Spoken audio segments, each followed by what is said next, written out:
pravritti lakshanashchaiva traigunya vishayo mune yasabhalnina pakritir guna sarga puna punah. All right, Mataji's. Pravritti lakshanashchaiva traigunya vishayo mune yosavadina pakritir guna sarga puna punah. Word to word meaning pravritti, by inclination, lakshana, symptomized, cha, also, eva, indeed, trigunya, the three modes of nature, vishaya, possessing as objectives, mune, O great sage, yaha, which, asau, that, alina, pakriti, of one who is not free from the clutches of Maya, guna sarga, in which there is a creation of material bodies, puna puna, again and again. Translation and purport by Srila Prabhupada Ki Jaya. O great sage Shukadev Goswami, unless the living entity is free from the infection of the material modes of nature, he receives different types of bodies in which to enjoy or suffer. And according to the body, he is understood to have various inclinations. By following these inclinations, he traverses the path called Pravritti Marga, by which one may be elevated to the heavenly planets, as you have already described in the third canto. Purport, as Lord Krishna explains in Bhagavad Gita, chapter 9, verse 25, Yanti deva vrata devan pitrin yanti pitrir vrataha bhutani yanti bhutegya yanti ma yajino pimam. Quote, those who worship the demigods will take birth among the demigods. Those who worship ghosts and spirits will take birth among such beings. Those who worship ancestors go to the ancestors. And those who worship me will live with me. That's the end of the quote. Because of the influence of the various modes of nature, the living entities have various propensities, and therefore they are qualified to achieve various destinations. As long as one is materially attached, he wants to be elevated to the heavenly planets because of his attraction to the material world. The Supreme Personality of Godhead declares, however, quote, those who worship me come to me, end quote. If one has no information about the Supreme Lord and his abode, one tries to be elevated only to a higher material position. But when one concludes that in this material world there is nothing but repeated birth and death, he tries to return home back to Godhead. If one attains that destination, he never returns to this material world, yat gatva na nivartante tadhama paramamama. As Sri Chaitanya Mahaprabhu says in the Chaitanya Charitamrita Madhya Lila, chapter 19, verse 151, Brahmanda Brahmite Kona Bhagyavan Jiva Guru Krishna Prasad He Pai Bhakti Lata Bija. According to their karma, all living entities are wandering throughout. Some of them are being elevated to the upper planetary systems, and some are going down into the lower planetary systems. Out of many millions of wandering living entities, one who is very fortunate gets an opportunity to associate with a bona fide spiritual master by the grace of Krishna. By the mercy of both Krishna and the spiritual master, such a person receives the seed of the creeper of devotional service. That's called a Shraddha or faith. That's the end of the quote. All living entities are rotating throughout the universe, going sometimes up to the higher planetary systems and sometimes down to the lower planets. Yes. This is the material disease which is known as Pravritti Marga. When one becomes intelligent, he takes to Nivritti Marga, the path of liberation, and thus instead of rotating within this material world, he returns home back to Godhead. Necessary. returning back home to God. Srila Prabhupada ki Jai. So as we begin our discussion on this section yesterday, these first set of verses is Parikshit Maharaj speaking. He wants to inquire how the living entities can be saved from going to hell. Such is the nature of a compassionate Vaishnava. He wants to save people from going down to hell. But before he inquires from Parikshit Maharaj, or from Shukadev Goswami, excuse me, he wants to instill enthusiasm in Shukadev Goswami by demonstrating to him that I have understood the topics that you have already discussed in the previous cantos. Because it's very discouraging when you explain things and no one gets it. And then you ask them if they get it, and they go, and then if you ask them to articulate what they've understood and they can't articulate anything, like our Bhagavad Gita classes, I open up every class with, can everyone review what we did yesterday? And everyone goes, I'm like, am I speaking Sanskrit or English? Then I ask again, can anyone articulate what we discussed yesterday? Everyone is silent. So that can be discouraging. So Parikshit Maharaj wants to encourage Shukadev Goswami by demonstrating that he has understood the previous discussions that we have heard about in the first 5 cantos. And so that's what we're hearing in these set of verses now. Parikshit Maharaj is articulating what he has understood from the previous discussions. So yesterday we heard about the Nivritti mark, which was discussed in the 2nd canto. And here we're hearing about the Pravritti mark, which is discussed in the 3rd canto. So Parikshit Maharaj wants Shukadev Goswami to understand, to be encouraged by showing that I've understood this topic also, as discussed in the 3rd canto. So Pravritti marg means a path of sense enjoyment, which leads to continued existence in the material world and higher planetary systems, middle planetary systems, lower planetary systems. This is called the Pravritti marg. And why does a living entity traverse the Pravritti marg if it's just repeated birth and death? Why does he traverse the Pravritti marg if it's just repeated birth and death? Yes, that's true. Why is his senses uncontrolled? Yes, that's true.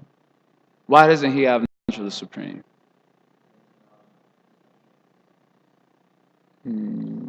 Yes. Because of the influence of the modes of material nature. All these points are correct, but we just stick to what it says in the purport, in the verse. Due to the influence of the modes of material nature, the living entity continues to traverse the path of Pravritti marg, which leads to repeated birth and death. Bhagavad Gita, what is that? Pakritihi kriyamanani gunai karmani sarvashaha ahankara vimudatma karta hamiti manyate. The living entity thinks he is acting independently, but this is just due to the influence of false ego. He's a puffed up person thinking, all my ideas are my own creation. I'm making this decision without any influence of anyone. I'm independent. But Krishna says, actually, he's acting under the spell of the modes of material nature. Another verse, Bhagavad Gita, Ukramatam sitam vapi bhujanam vagunavitam. You know this verse? Vimudha nanupashanti pashanti jnana chakshusha. You know this verse? Chapter 15. Anyone knows this verse? Krishna says, the living entity, he cannot understand Bunjanam Bhagunavitam. He cannot understand how he's enjoying under the modes of material nature. Being foolish, he cannot see this. But those who have Jnana Chakshu, they can understand what is happening. So due to the influence of the modes of material nature, someone has particular sorts of inclinations in terms of those modes of nature. So someone has inclination in the mode of goodness. Someone has inclination in the mode of passion. Someone has inclination in the mode of ignorance. So that's why Prabhupada quotes this verse in the beginning of the purport. Yanti deva vrata devan, pichen yanti pitre vrataha, bhutani yanti bhutegya, yanti ma yajino pimam. Yanti deva vrata devan means that person has inclination in the mode of goodness. So he worships devatas, and he goes to the devatas, mode of goodness inclination. Pitrin, yanti pitre vrataha means that person has inclinations in the mode of passion. So he goes to the ancestors. There's a destination of the mode of passion. Understand? Understand? And Bhutani Yanti Bhutegya means worship of ghosts and spirits, vampires, werewolves, witches. Maharaj is mentioning how these types of things are very popular in the modern world. Witches, warlocks, vampires, werewolves, isn't it? Even I also like. He's always into those types of shows. Great. Now. So this is a mode of ignorance sort of worship. So you get a destination, a mode of ignorance. So that's the idea. Krishna says similar thing in Bhagavad Gita chapter 7, verse 20. Kaimaish taishterhita jnana prapadyante anyadevataha. Then what is that? Yam yam niyamam astaya pakrita niyata swaya. That someone's knowledge is stolen by lusty desires. Kaimaish taishterhita jnana. His knowledge is taken away by lusty desires. And therefore he worships Anya Devata. He worships other devas, not the Supreme Lord. And how does he conduct his worship? Pakrita niyatasvaya, according to the modes of nature. And so he gets a certain destination. Understand?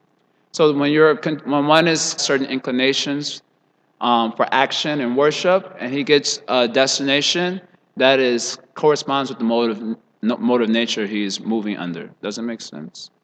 Simple point, right? So in this way, he continues to traverse the pravritti marg. Then Krishna says, Yanti mad yajinopimam, that those who worship me, they come to me.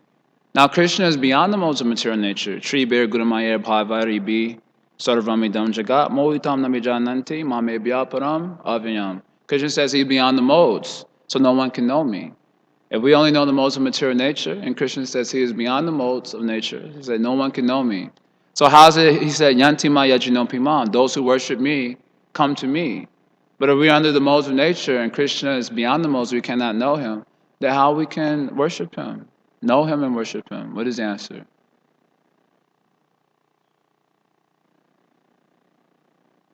That's interesting because that's the next verse. He's saying that we can, by surrender to him. But he said that we cannot even know him because he's above the modes of nature. If I don't know him, I can surrender to him. So what is the answer?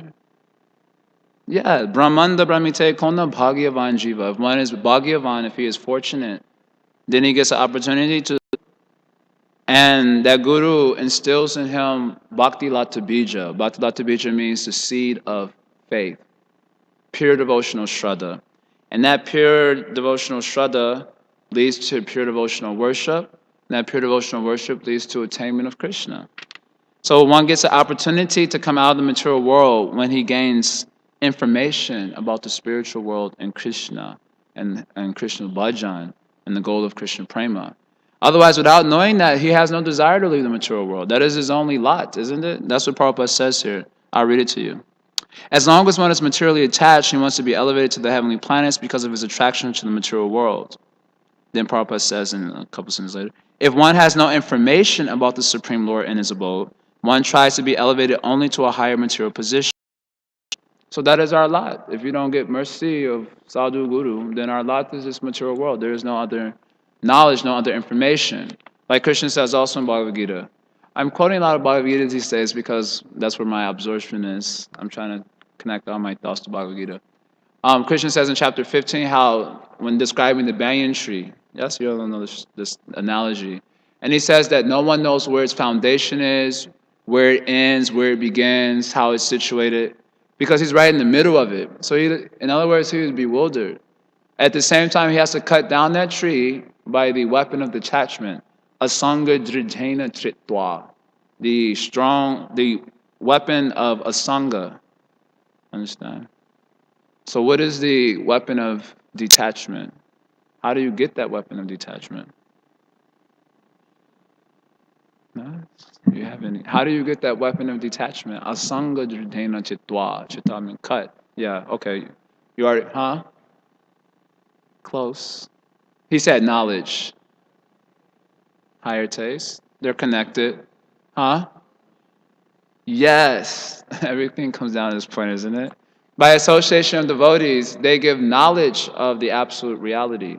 And that gives you ability to discriminate sat from asat. And then with that ability to discriminate sat from asat, you can desire sat, isn't it? And then by such desire, you take up Krishna bhajan and then you go to Krishna.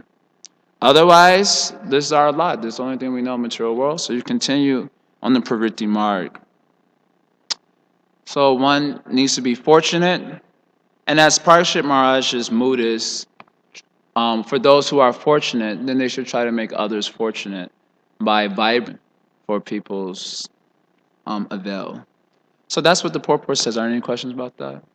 Any points? That's Parashimar is demonstrating that he's understood this particular element of the previous discussions. Okay, I guess I have 2 points. Yeah. One is we hear the word worship, and one who worships vampires, werewolves, like that will go to lower planetary systems where they can find those things probably. But when we say worship, how am I going to translate that? Like, how am I going to go to somebody and say, you realize, right now you're worshiping this vampire? They're going to be like, no, I'm not worshiping the vampire. I'm just watching this TV show where there's vampires in it, and I'm enjoying it, but not worship. So what do we mean by when we say worship? What is? Can we expand That's a on good it? question. What do we mean by worship? Because someone may say, I'm not, like, we may say, you're worshiping money. So I'm not worshiping money, I'm just using it. You can think of, you can think of worship in terms of what a person dedicates his energies to. What is his senses dedicated to? How is he using his intelligence? How is he using his mind? How does he use his senses? So by that, you can understand what is the object of their worship, by how they dedicate their energy. So we think of worship in terms of dedication of one's facilities. Then it becomes clear that people are worshiping money, or they worship their family members, or they worship their country, because that's what all their minds, his intelligence is dedicated to. In fact, when Krishna describes worship in the Bhagavad Gita, he always clarifies it with adjectives such as giving your mind and intelligence to me, dedicating your senses to me.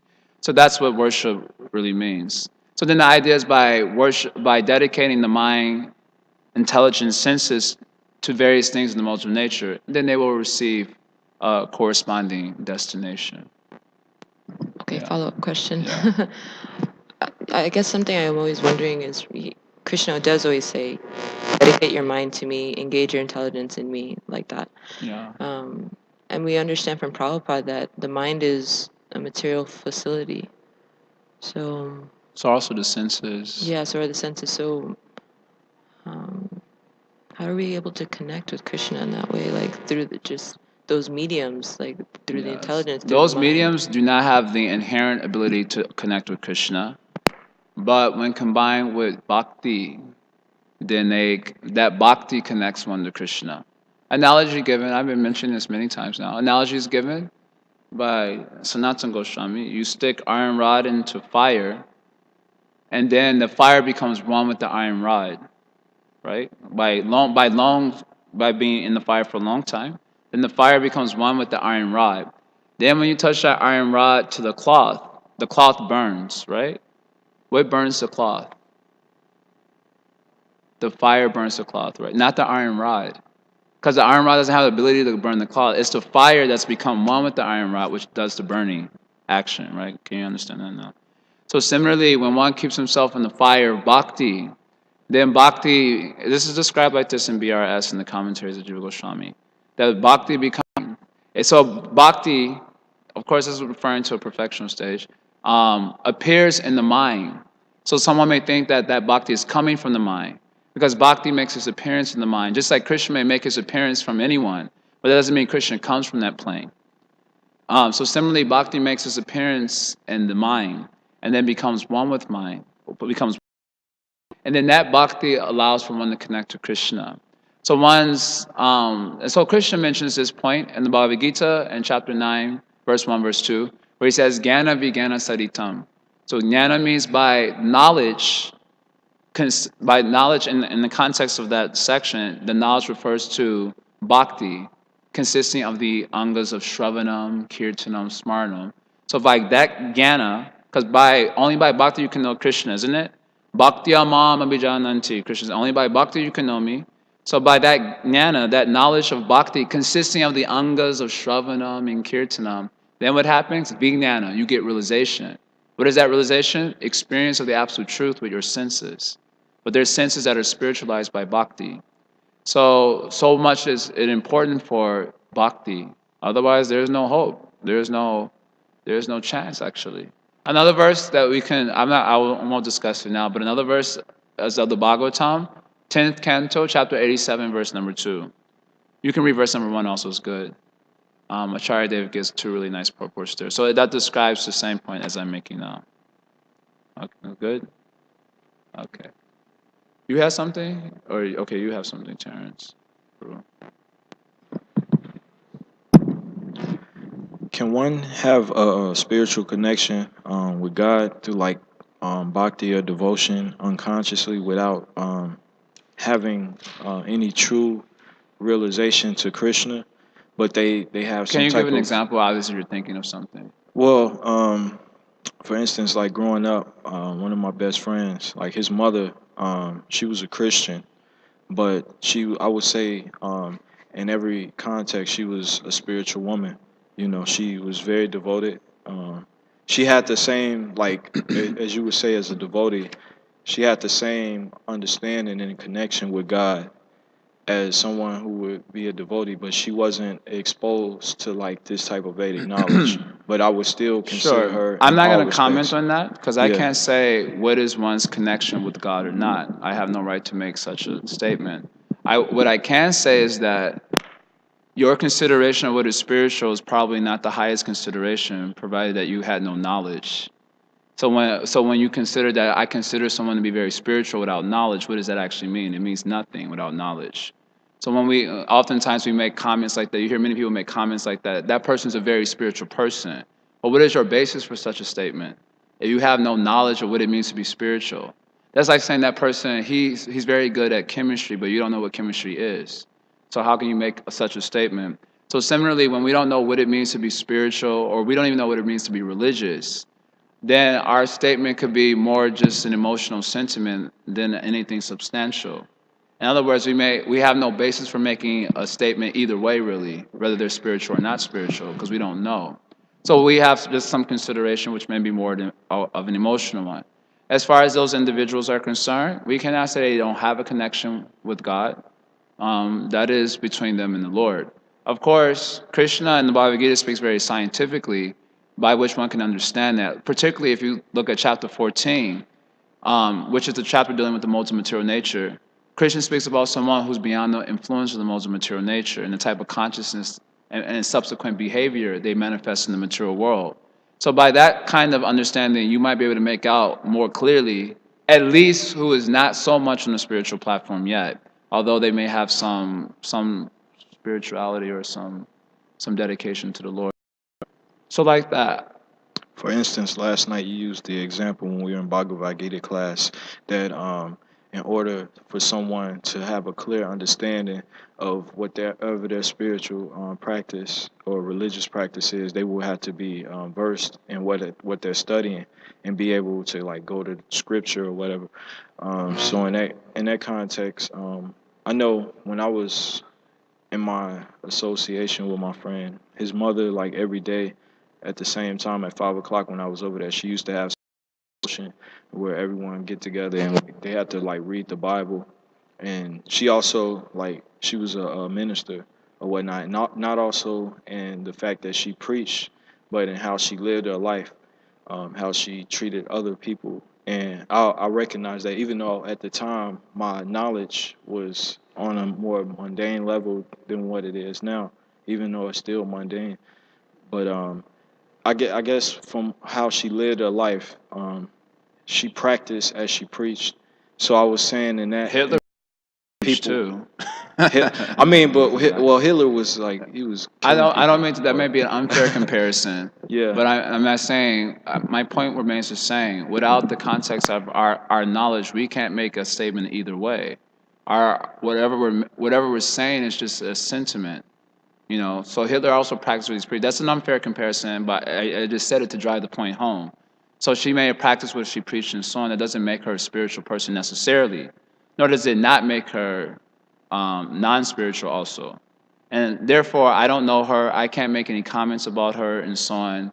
I can just make a general statement based on what Krishna says in Bhagavad Gita about transcendental person. He speaks quite elaborately in practically every chapter about the consciousness and subsequent behavior of very spiritual persons in chapter 2, and chapter 3, and chapter 4, and chapter 5, chapter 6, in chapter 7.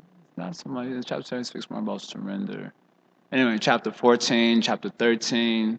So he gives a very elaborate understanding of what it means to be transcendental. So with that knowledge, we might be able to make a better discrimination about a person.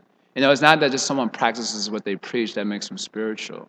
There are a lot of people who practice what they preach. Richard Dawkins practices what he preaches. Nonsense. So that doesn't give any basis. So my point remains the same. Point number one, I can't make any statement about her or people in general. I don't know them. I don't know their consciousness and so on. Point number two, we can't really say if we're all operating from a platform of no knowledge to be spiritual. Whatever definition we're giving must be the one that's given by the modes of material nature. Prakriti hi kriyamao nani gunai karmani sarvashaha. Ahankar vimudatma kartami kamaite. In like the same respects, it can be people that are in this sampradaya as well, and they can be like well versed on scripture, but they might not practice in that as well. Like, and it was showing your actions. Like, you judge a man by his fruits necessarily, not more so much as how much they know. Yeah, That's so the I'm lens I not was saying that thinking if you're in ISKCON or the Gaudiya Sampradaya, that means you're better off than anyone else. My point is a simple one. Do you have knowledge or not?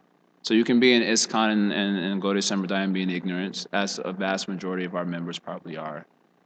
Or because vast majority of members of any institution are quite neophyte and quite unknowledgeable about their own tradition, including us. But so my point is another point, which is a simpler point. Do you have knowledge or not?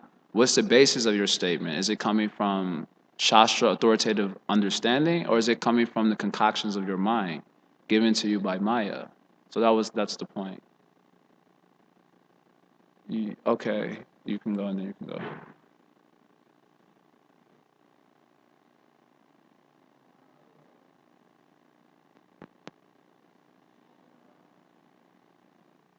If you worship the ancestors, then you go to the ancestors. So, is there any reference of what it means that you go to your ancestors? Because they could be anywhere in the. Well, I guess there's a, Pre-tree Loka, the planet of trees. Prabhupada's early disciples, when they were translating Nectar Devotion, they translated Pre-tree Loka as a planet of trees. These are the planets of the forefathers. But there's apparently a planet where forefathers reside, and you can go there.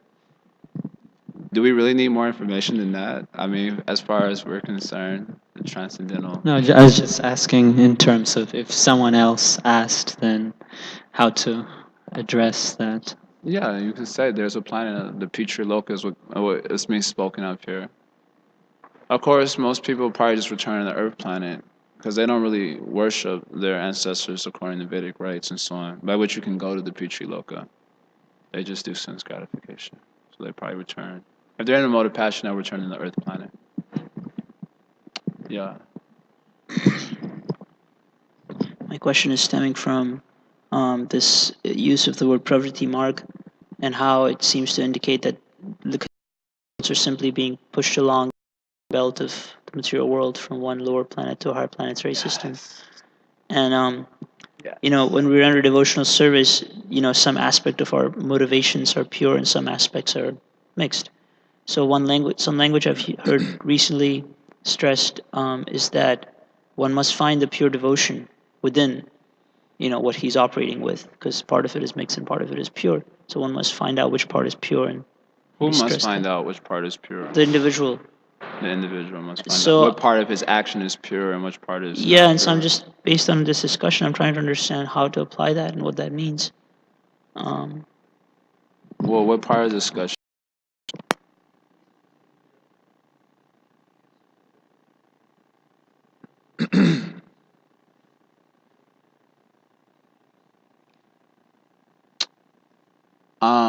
Study Sharanagati. Then you can do that. 32 songs, Bhaktivinoda Thakur, write Sharanagati. Sharanagati is the external expression of pure devotional faith.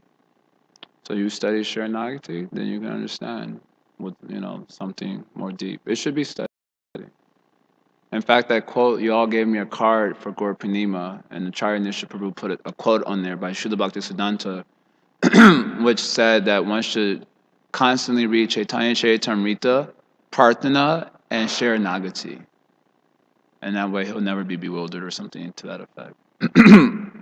So, finding out which part is the modes of nature, which part is, we just take it for granted. Most parts are the modes of nature.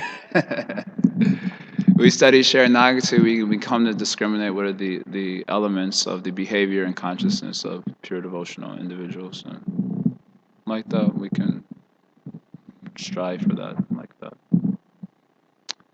The Charnisha, you want to say something or finish?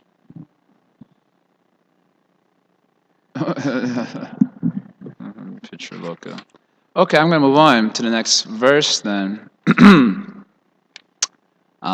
which has no purport. Translation. Actually, how many of you have little books and computers and so on? Everyone should bring their little computer phones or whatever.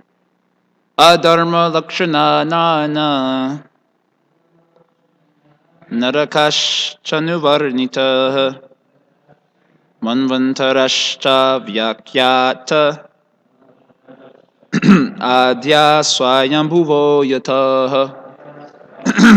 Translation. You have also described at the end of the 5th canto the varieties of hellish life.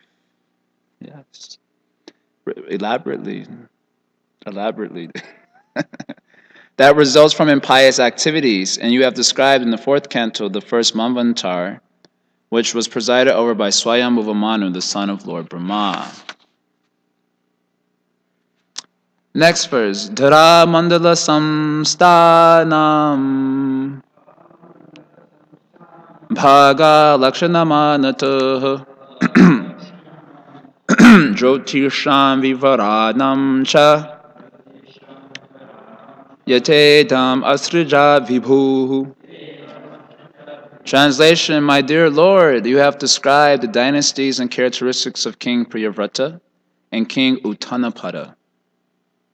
The Supreme Personality of God had created this material world with various universes, planetary systems, planets and stars, with varied lands, seas, oceans, mountains, rivers, gardens, and trees, all with different characteristics. These are divided among this planet Earth, the luminaries in the sky, and the lower planetary systems. You have very clearly described these planets and the living entities who live on them. That was also in the 5th canto, Sthanam. Purport by Srila Prabhupada Ki Jai. Here the words Jate Dam Asrija Vibhuhu clearly indicate that the Supreme, the great almighty personality of Godhead, created this entire material world with its different varieties of planets, stars, and so forth. Krishna created everything. Understand? Atheists try to conceal the hand of God, which is present in every creation, by their books, because that's the only way they can do it. But they cannot explain how all these creations could come into existence without a competent intelligence and almighty power behind them. Like, for example, one question that mystifies science is how, if the material world is just a random manifestation of random events and so on, how is it that you can describe it in mathematical language? That's one thing that's one of the mysteries of science. It's a mystery. They don't have an answer yet, of course. They ain't going to find answers for everything, but they don't have an answer. How is it that the universe can be described in mathematical language if it's all just random stuff taking place and so on? For example, so Prabhupada says here, they cannot explain how come into existence without a competent intelligence and almighty power behind them. Simply to imagine or speculate is a waste of time. They won't agree with that, but it is a waste of time. In Bhagavad Gita, chapter 10, verse 8, the Lord says, Aham sarvasya prabhavo. Quote, I am the origin of everything. Mata sarvam pravartate. Whatever exists in the creation emanates from me. Iti matva bhajante mam bhuta bhava samanvitaha. When one fully understands that I create everything by my omnipotence, one becomes firmly situated in devotional service and fully surrenders at my lotus feet. That's the end of the quote. Unfortunately, the unintelligent cannot immediately understand Krishna's supremacy. Nonetheless, if they are with devotees and read authorized books, something they're generally not willing to, may gradually come to the proper understanding, although this may take many, many births to accumulate the necessary Sukriti to actually associate with devotees. As Krishna says in Bhagavad Gita, chapter 7, verse 19, Bahunam Jamananante, Jnanavan Mam Prapadyate, Vasudeva Sarvamiti, Samahatma Sudurlabhaha. After many, quote, after many deaths, he who is actually in knowledge surrenders unto me, knowing me to be the cause of all causes and all that is. Such a great soul is very rare. End quote. Vasudeva Krishna is the creator of everything, and his energy is displayed in various ways, as explained in Bhagavad Gita, chapter 7, verse 4 through 5. A combination of the material energy, Bhumera Ponala Vayu, and the spiritual energy, Jiva Bhuta, what is that? Jiva Bhuta? 7-5. Jiva Bhuta Ma. Oh, we're a little rusty in our Bhagavad Gita here. Huh? A little rusty in our Bhagavad Gita, isn't it, class? The living entity exists in every creation. Therefore, the same principle, the combination of the Supreme Spirit, the material elements, is the cause of the cosmic manifestation. Understand? This verse, which text is it? Number 5, is again kind of a description of 5th canto, how of the variety of things that we find in the material existence. Trees, stars, planets, mountains, oceans. So much variety we find in this material world, isn't it? Where is all of this variety coming from? Sean, where is all the variety coming from? Say it, say it. Krishna. It's coming from Krishna. But the atheists, they do not want to accept this. They just want to speculate. Because Krishna accept this point that everything comes from Krishna, then what is the result? Iti matva bhajante mam buddha bhava samavita. You have to worship me with all your heart and intelligence. So they don't want to dedicate their heart to Krishna. They want to act whimsically. Vartate kama karata, isn't it? What Krishna says in Bhagavad Gita. Vartate kama, they want to do as they like. I want to do what I want, when I want, how I want, isn't it? We also think like that, isn't it? Even though we know better, we think like that also.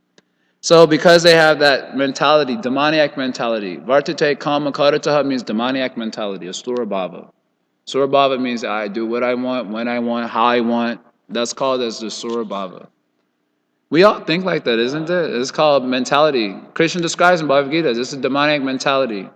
So it's not just a demon who has bat wings and horns, or he's a Hitler with a gun, but just the idea that I do what I want, when I want, how I want. That mentality is demonic.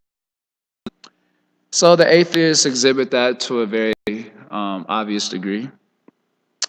And as a result, they always try to conceal the greatness of God by saying that He is not the creator of all these varieties. It has come by chance. How is so much things that come? By chance it has come. They say like that.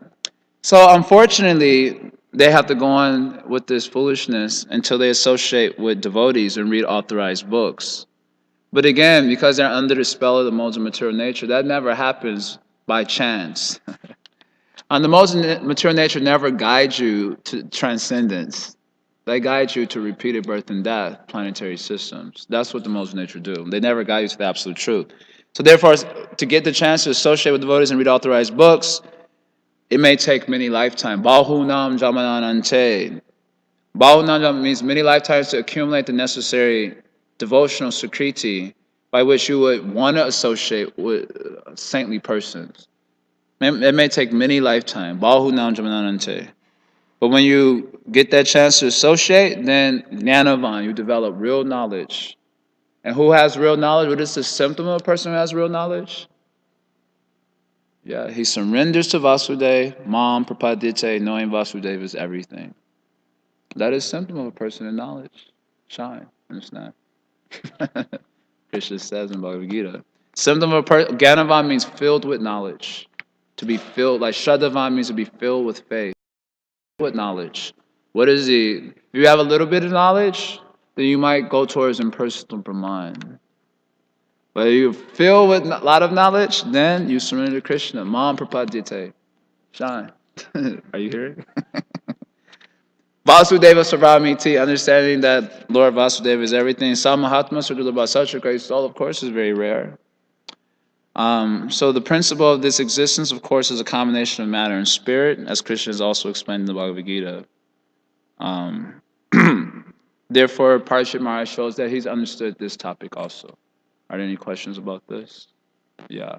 Mention the modes of nature, they don't drive onto sense, rather repeated birth and death. But isn't the idea that the material energy, Durga, she's inflicting, she has all these weapons. So you she's may say inflicting- indirectly, Yeah, indirectly it may inspire a search for the absolute through suffering.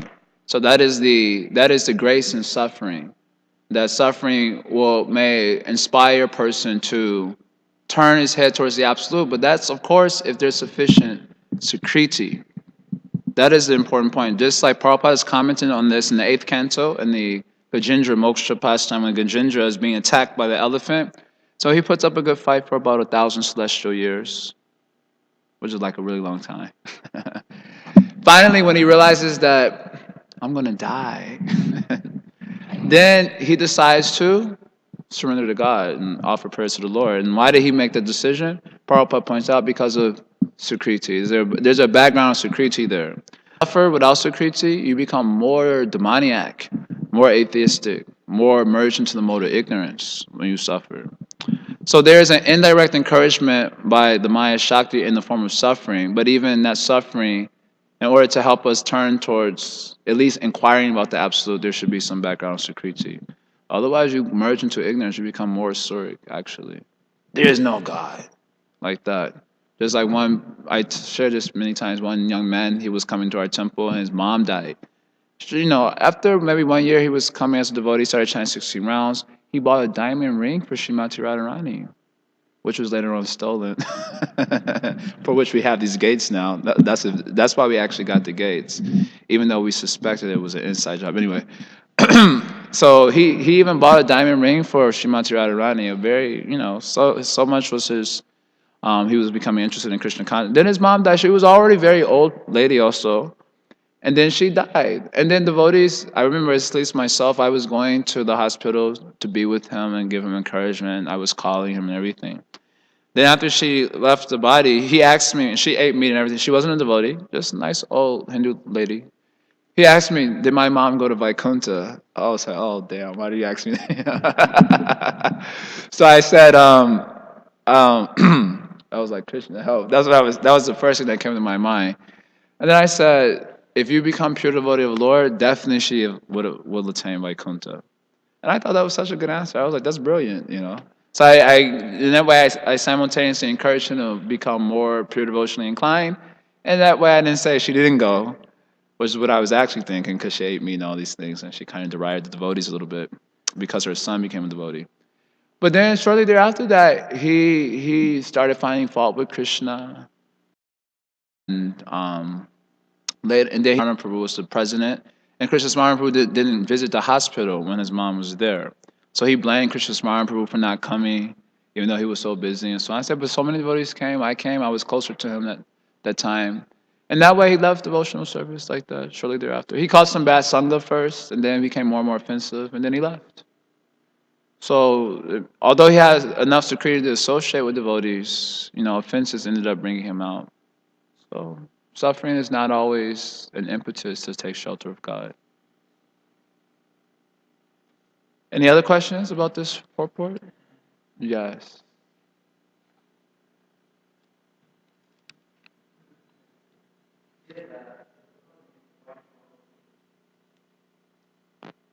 Here, Srila Prabhupada makes a point about intelligence to understand Krishna consciousness. The what? Here, Srila Prabhupada makes that one should be intelligent to understand Krishna consciousness. One should be intelligent to understand Krishna consciousness. Okay. Yes. So, this intelligence should be based on mode of goodness, or it is intelligence that is coming from bhakti? And you could say both, because there will be a connection between the two ideas. But yeah, intelligence purified by study of Shastra, understand? Just like Krishna says in Bhagavad Gita, one worships me and performs the Jnana Yagya, which he speaks about in chapter 4 and also in chapter 9, by studying Bhagavad Gita. So that type of intelligence. Not this mundane intelligence that, I know so much of math, so much of science. That type of intelligence won't help you. Actually, that type of intelligence might block you. Oftentimes, we see people who are so-called intelligent, they're actually blocked by their so-called intellect. So it's an intelligence that's based on shastra, guru, sadhu, that type of intelligence. Yeah. Does that answer the question? Any other question about this purport? Next time, y'all bring your own phones and so on, so you can always double back and see.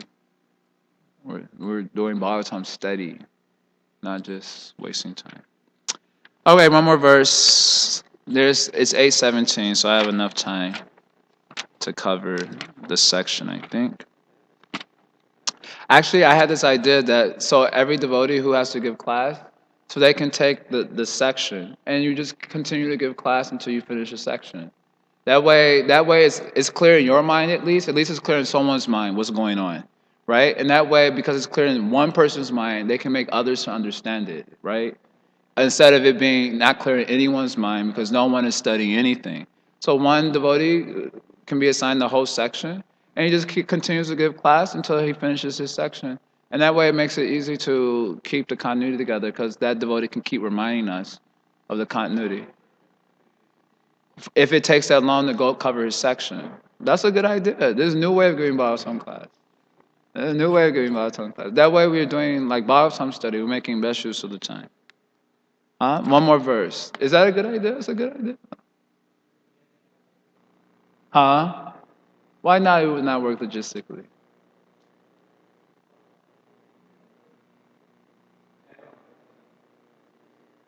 Oh, that's true.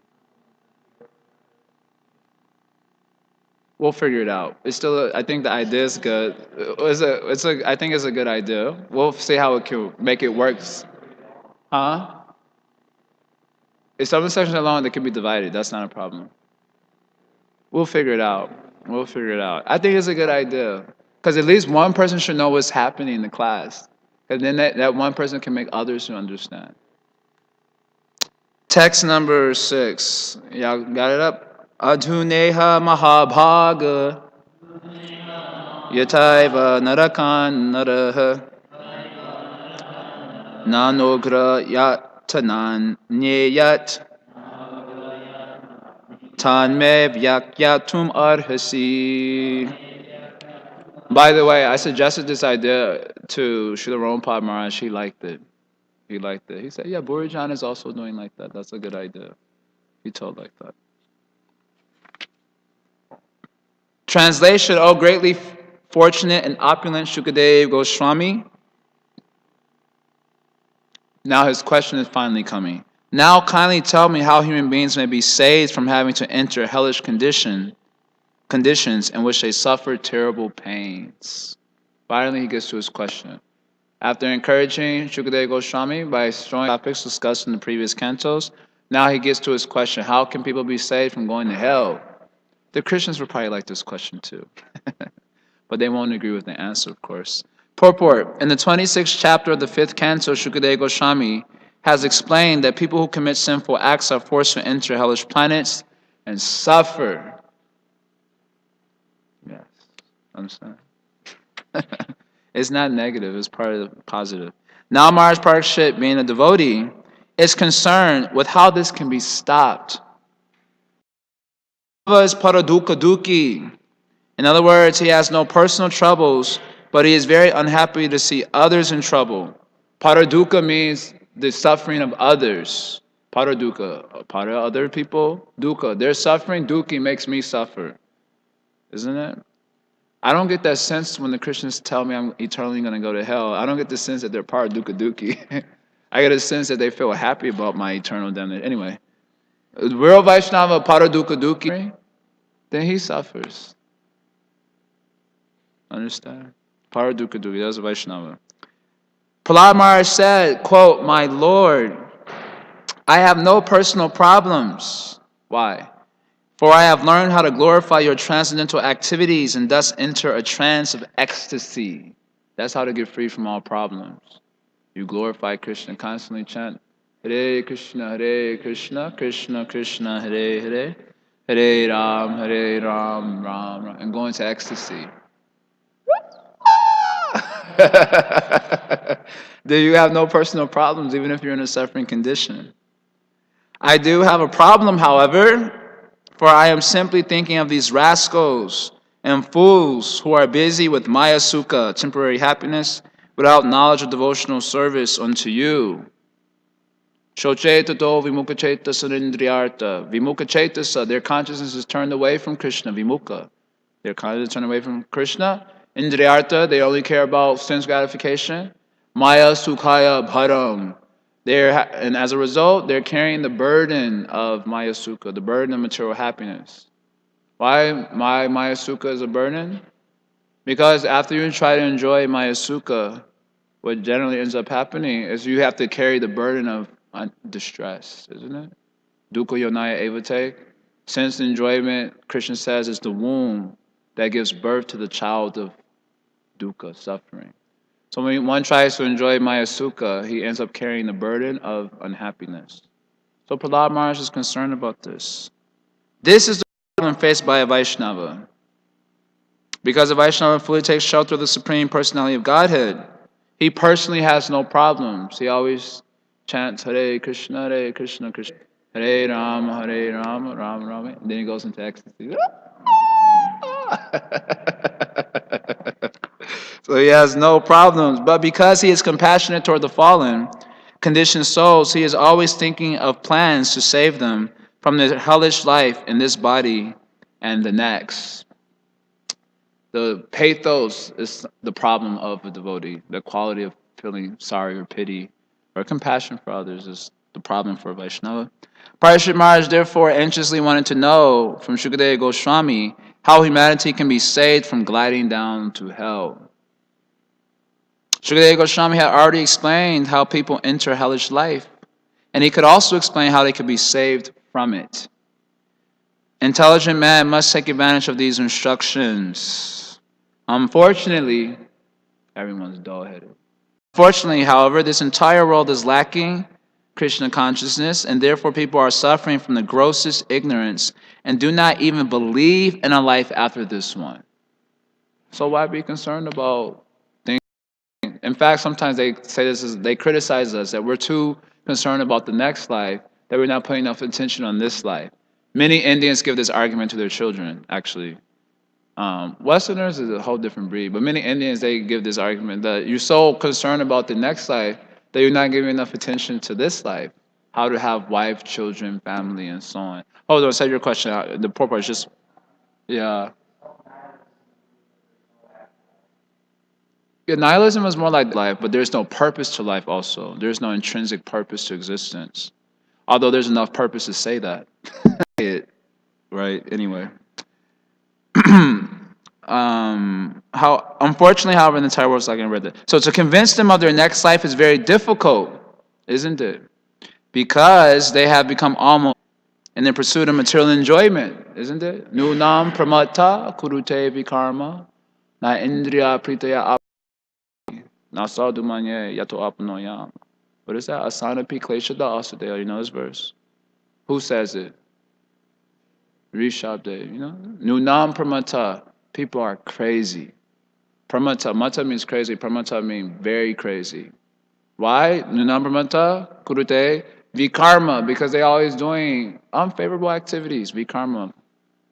Why they do vikarma? Indriya priti, because they're always doing some foolish thing, and they're mad after it. So it's very hard to convince them, Prabhupada says, because they're mad after sense enjoyment. Nevertheless, our duty, the duty of all sane men, is to save them. Maharaj Parashit is the representative of one who can save them. What is that verb? Pranayat Artha. Shreya Acharanam Sudha. Shreya Nam Acharanam Sudha. Quote that in like 3-4 years. Lord Chaitanya quotes this verse from when Lord Krishna was glorifying our great saintly persons. So then Lord Chaitanya says, it is the duty of every human being, what to speak of members of the Sampradaya, in which Lord Chaitanya is speaking to the members of the Sampradaya. The duty of every human being to dedicate his life, his attire, his wealth, his diya, his intelligence, and his vacha, his words. Section to Why attract is their that? attention. You know, everyone was just looking. No one knew what to say. You know what to.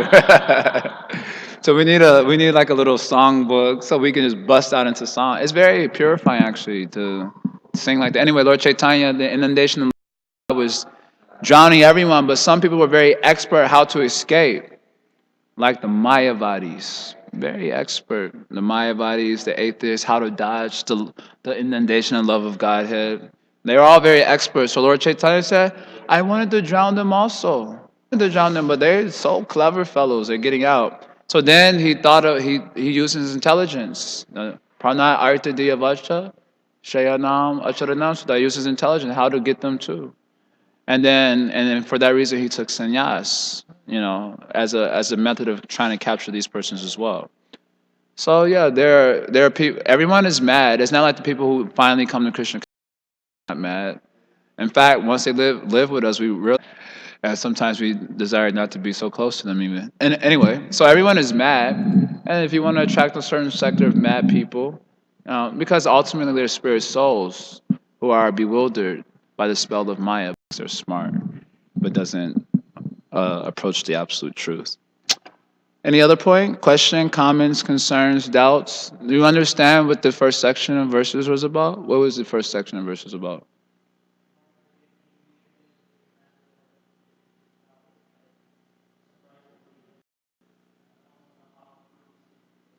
Yes. Simple point. Next, I have an idea. Well, my other idea is good, but if anyone can't do it on a particular reason, I'll do it that day, since I'll be aware of all the topics anyway. Actually, reading everything. So everyone could take their section, but if for some reason they cannot make it that day, then I'll do it that day. Carry on then. That'll work. Well, then they could just do one verse, and that's when guest speakers come. We can add. No, we won't explain to them what we're doing. We just let them do one verse only, and give a normal class. And then the next day, or whenever it's the next time they speak, then the person will just cover that, and he'll say those two verses are already covered by the previous speaker. I'll continue from this place like that. It could work, and we can maybe learn the sixth canto a little bit nicely. Srila Prabhupada ki Jai.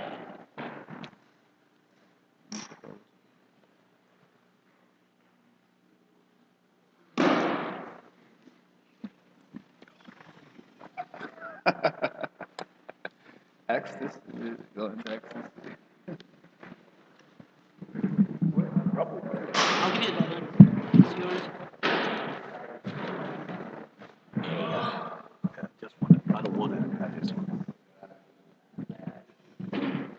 Oh, you want to do this one? I got one from yesterday. Yeah.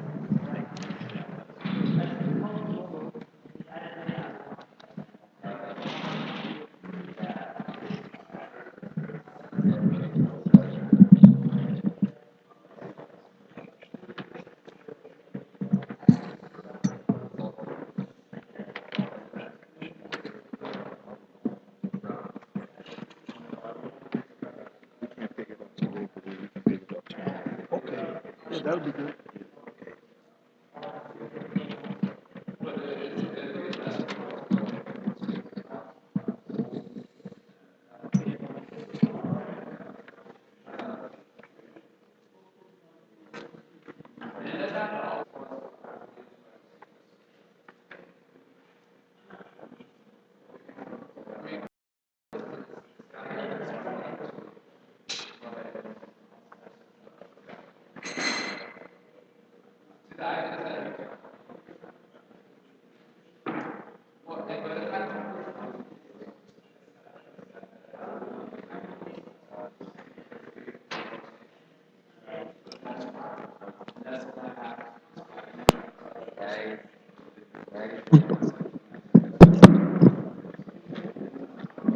Jaya Nishta, Jaya Nishta.